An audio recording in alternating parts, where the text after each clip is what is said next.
I just finished wrapping this lightweight saltwater spinning rod.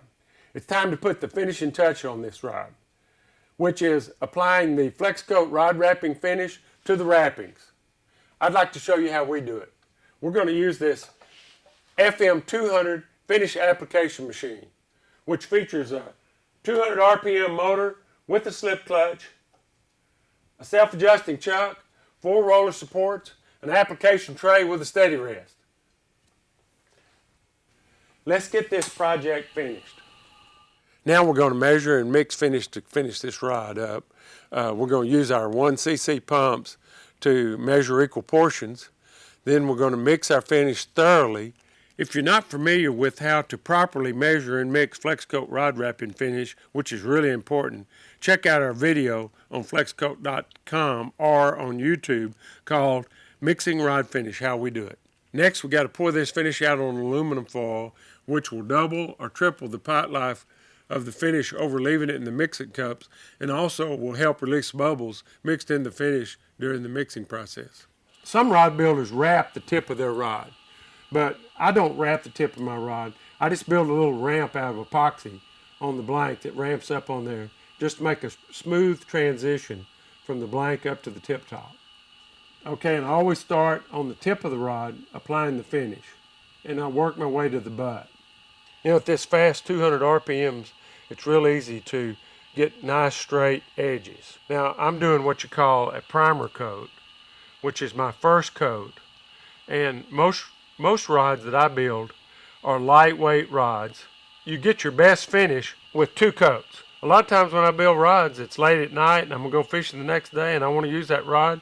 So it takes longer to apply 1 coat because you have to stick with it while it soaks in at the base of the guide. Most manufacturers that build lightweight rods finish their wraps in 2 coats because they spend less time doing that. I'm using untreated thread so you can kind of see that thread turn dark. I'm not using color preserver. That's the look I want. I want untreated thread without color preserver. That makes for a really good strong wrap.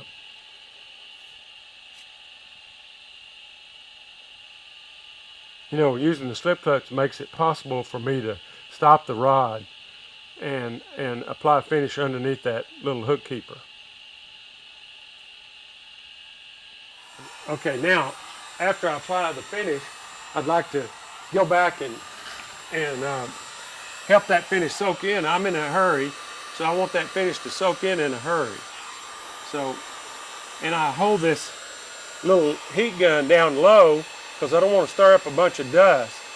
That pops any bubbles and causes the finish to really soak in a hurry around the guide foot. Okay, now I want to go back and since this is my primer coat, I want to take off about as much finish as I can get off. I want to just take it down. You can take it down where you can still see the texture of the thread.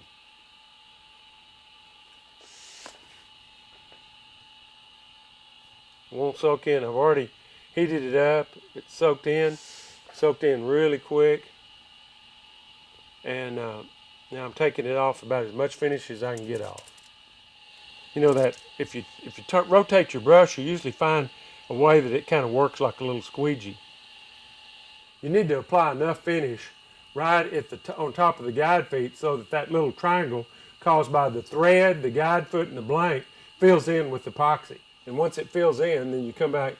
Since this is our first coat, we come back and kind of take off everything that we want to take off. I like to use a little lengthwise brush strokes on these larger areas. That really makes them smooth out real nice.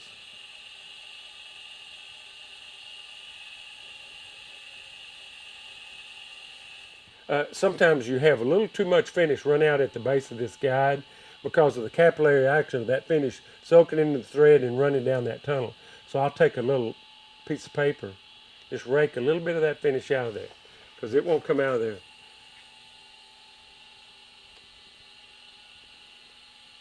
That's good.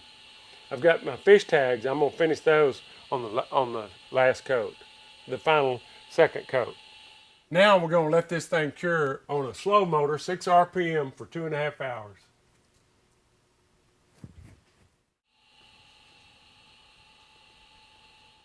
Okay, I'm getting ready to put tape on these fish marks, and I've turned my rod 180 degrees because then it makes it easy for taking this tape off. And it's really hard to paint a nice thin stripe only an 1/8 inch wide covering up these fish marks. So I put tape on there so that I can paint. I'll start out on the tape, and I'll show you that in a minute. I start out on the tape with the finish and then move over to the other side, and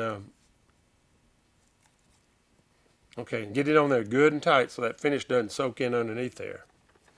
Okay, I'm ready to go. We have some minimum fish marks on here that's measured from this carp to this line for 15 inches for a speckled trout, my two favorite fish, speckled trout and redfish, and to this red mark for a 20 inches for a redfish. Before I put the second and final coat, I want to look for little imperfections, little pieces of dust or stick-ups that might be sticking up, and I'll trim them off with my knife. It does leave a little white spot, but when you put the second coat on it, that'll go away. There's a little imperfection right there. I just barely trim it off. I work my way all the way down the rod looking for any kind of little stick-ups, and I slice them off even. Try not to go down in thread, just into the finish. Okay, notice my little ramp turned out nice. It went from my blank up to that tip top, which is really lightweight. Now I'm ready to put this final coat on this, and kind of what you see is what you get. It doesn't soak in, and so it's just real easy. That's all there is to it right there. That second coat. I like to extend it off those wrappings about a 64th of an inch. No, a 32nd. Let's make that a 32nd. Man, this is easy. Nothing complicated. And I enjoy doing it. Second coat is a lot of fun. First coat's a lot of fun. All of it is. You know, we sell a lot of coatings to the manufacturers, and I visited with them. And I have seen with this machine, same machine that you can buy, the manufacturers use the same thing that we build. And I've seen them doing on primer coats as many as 60 to 70 in 1 hour. 60 to 70 rods in 1 hour. This is my stripper guide, and it doesn't soak in to the guide, so kind of what you see is what you get. You know, if you can afford it, a slip clutch is really nice to have because you can stop your rod. You notice the motor keeps turning, and there's a little washer in here similar to a drag on a fishing reel that lets this chuck slip, and you can inspect these guides. Now I'm going to paint my minimum fish marks. It's really hard to paint a nice thin stripe that's only an 1/8 inch wide. So I start out on the tape. I push a little finish out there over that fish wrap, minimum fish wrap, and it just makes it really, really easy.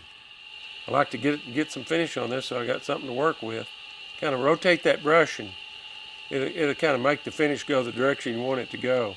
You know, if you put it on too thick, there's a chance of your finish turning out wavy. So you don't want to put it on too thick. And finish works a little bit better after it's been mixed up for a few minutes. So that's the reason I like to start out on the tip and work to the butt. That finish will work better if it's been mixed up for a little while before you go on to a long section of the rod. Now, after I get it on the rod, I'll come back and maybe on these longer sections, I will do a little lengthwise brush stroke. And that really helps you, but you don't need to mess with your finish a whole lot. Don't mess with it too much. And I'll inspect these and see if I see anything I need to touch up. It looks pretty good. You know, you got to remember before your finish sets up, you got to pull the tape off of your fish marks.